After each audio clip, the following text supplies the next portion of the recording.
7 मे रोजी सर्व राज्यांमध्ये सायरन वाजवण्याच्या गृहमंत्रालयाच्या सूचना. सुरक्षा यंत्रणांना देशव्यापी मॉकड्रिल घेण्याचे आदेश. भारत पाकिस्तान तणावाच्या पार्श्वभूमीवर निर्देश.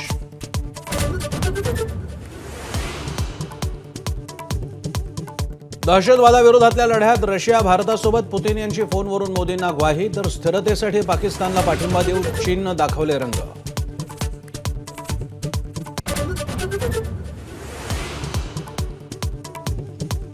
भारतानं चिनाब नदीवरील बगलिहार धरणाचे दरवाजे केले बंद. पाकिस्तानला जाणाऱ्या चिनाबची पाणी पातळी खालावली. चिनाब कोरडी झाल्यास पाकिस्तानातील पंजाबची पाणी कोंडी.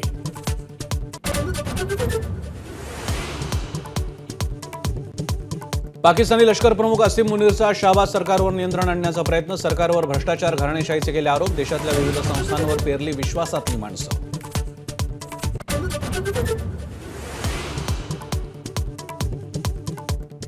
विरोधी पक्षनेते राहुल गांधी पंतप्रधान नरेंद्र मोदींच्या भेटीला. नव्या सीबीआय संचालकांच्या निवडीसाठी पंतप्रधान कार्यालयात बैठक.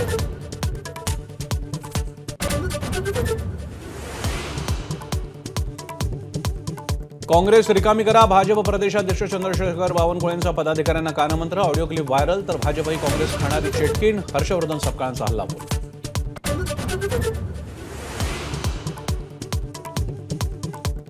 अक्षय शिंदे एन्काउंटर प्रकरणात राज्य सरकारला मोठा दिलासा. नव्यानं एफआयआर दाखल करण्याची गरज नाही. सुप्रीम कोर्टाचा निर्वाळा. याचिका निकालात.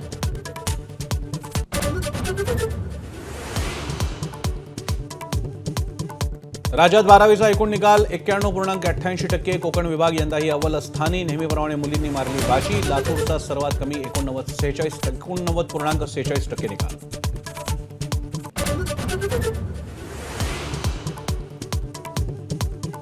एसटी कामगारांचा महागाई भत्ता 46%वरून 53% करणार. परिवहन मंत्री प्रताप सरनाईक यांची मोठी घोषणा. एसटी कामगार संघटनेच्या पाठीशी सरकार असल्याची दिली ग्वाही.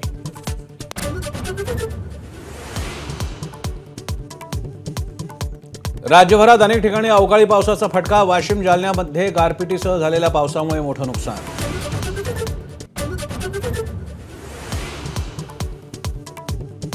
सौदी अरेबियाच्या अनेक शहरांमध्ये धुळीचं प्रचंड वादळ. रियाद, जझान, अल कासिम शहरांना सर्वाधिक फटका.